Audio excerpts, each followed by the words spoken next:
वरी मेला नसीबन जा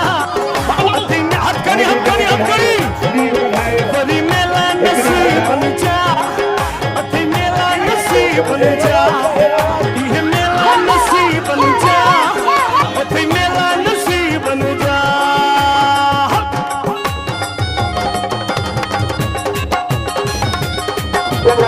जी तो नाज़रीन हींअर मौजूद आहियूं असां गाजीपुर में जिते सैयद मोहम्मद शाह जी यादि में पीर बुज़ुर्ग जी यादि में हर साल जी आहिनि साल भी मेलो लगायो हुयो आहे जॾहिं त मेलो अॼु पुॼाणी ते पहुतल आहे ऐं उन में मेले में अॼु जीअं त मल मलाखड़ो हलंदड़ आहे अचो त मेले में शामिल मल पहलवाननि सां गॾोगॾु जेके बि आहिनि इलाइक़े वासियुनि सां ॻाल्हि ॿोल कंदासीं त हू वधीक छा था चवणु चाहिनि ऐं जॾहिं त जेके सो मेले में बहितरीन कंपेयरिंग जा इंतज़ाम मोहतरम ज़ुल्फ़कार झतियाल निभाया।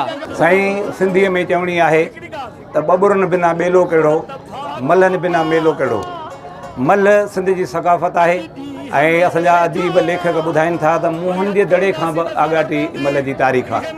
हिन मल जी सरपरस्ती सरकारी तौर ते अञा ताईं न थी आहे जेतिरी थियणु घुरिजे ऐं काफ़ी अहिड़ा पहलवान जेके पुश्ता पुश्त पढ़ंदा पिया अचनि अॼु उनजी चौथी पंजी पीढ़ी आहे। कई पहलवान जे हिते मौजूदु आहिनि फुल आहिनि चना आहिनि शीदी आहिनि ऐं पंजाब जा पहलवान आहिनि इहे पुश्ता पुश्त पहलवान आहिनि।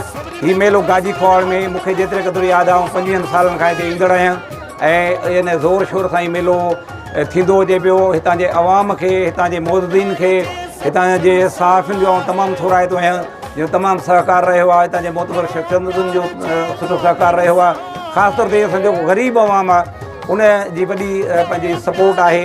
इहे जेके पहलवान खे इनाम ॾियनि था मां हुकूमत सिंध खे ख़ुसूसन असांजो जेको स्पोर्ट्स वारो खातो आहे पंहिंजो मिनिस्टर आहे जनाब बंगुल ख़ान महर साहब ऐं वज़ीर आला सिंध साहब खे गुज़ारिश कंदुसि त साईं हिकिड़े ज़िले में जेकॾहिं 5-5 10 पहलवान खे तव्हां एज़ादी नौकरियूं ॾींदव उन्हनि जा वज़ीफ़ा मंज़ूरु कंदव ऐं उन्हनि खे गुज़ारा अलाउंस ॾींदव छाकाणि त इहा महांगी रांदि इन करे आहे त पहलवाननि जी ख़ासि तौर ते जेका ख़ुराक आहे महांगी आहे। ख़ासि तौर ते मल पहलवान जी ख़ुराक जेका आहे गेहा गोश्त आहे मखण आहे सिंधी कुकड़ आहिनि उहे तमामु महांगा आहिनि।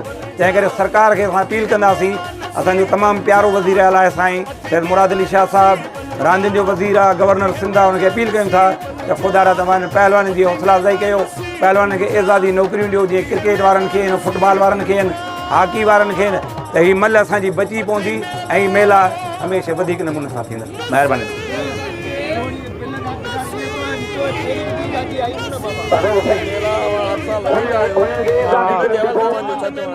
ये 25 साल थिया आहिनि हिन में कंदड़ में हिन में अवाम असांजा साथ ॾिनो तमामु भरपूर साथ ॾिनो। सिंधी सकाफ़त आहे 12 महीने मेलो आहे नंढा मौसम ॿार आहिनि वॾा नंढा तस्वीर जे लाइ माना मज़ो वठनि था ऐं पुलिस बि असां सुठे नमूने सां हले थी उन तावन सां ई मेलो थिए थो। और मैं ज़िला रहीमियार खान से हूँ। हाँ मैं यहाँ पर गाजीपुर का मेला लड़ने आया हूँ जो कि यहाँ पर 35,000 का बेल था और ये बेल मैंने उठाया है लिया है। ये बहुत ही शुक्रगुजार हूँ इनका ये मेला कराते हैं। मेहरबानी शुक्रिया। तो इलाके वासियों के बारे में क्या कहना चाहते हैं उन्होंने आपको कितना प्यार दिया है और आप यहाँ आकर क्या समझते हैं कितनी खुशी आपको? बहुत प्यार। जी माशाल्लाह ये बहुत ही अच्छे लोग हैं और यहाँ पर बहुत ही अच्छे लोग रहते हैं। यहाँ पर बहुत प्यार वाले लोग रहते हैं जो इज्जत करते हैं इज्जत गुजार लोग हैं। कीअं महसूस था कयो अॼु त मल मलाखड़ो जो केरु खटे वियो ऐं तव्हां केतिरो तजुर्बो रहियो आहे मल जे हवाले सां?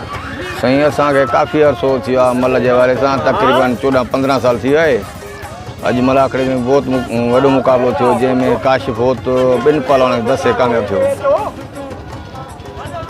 ॿियो तव्हांखे किथे किथे मेला कया आहिनि? साईं असां भिटशाह जो कलंदर जो सेवण जो ऐं साईं सचल सरमस्त जो अनवर लाल जो असां तक़रीबन नूरानी ताईं विया आहियूं मेलो मतिलबु। जीअं त नाज़रीन अॼु पीर बुज़ुर्ग सैयद मोहम्मद शाह जो जी यादि में लॻल मेलो पंहिंजी पुॼाणी ते पहुतो आहे जंहिंमें दोस्तनि अहबाबनि ऐं मेले में जेके बि घुमंदड़ फिरंदड़ आहिनि दोस्तनि उहे पंहिंजे दोस्तनि सॼणनि लाइ मिठाई ऐं तोहफ़ा ख़रीद कया जॾहिं त हिन मेले मां इलाइक़े वासी ख़ूब तफ़री हासिलु करे लुत्फ़ अंदोज़ थिया। साथी रिपोर्टर मुदसिर हुसैन सां गॾु बादशाह जान गाजीपुर।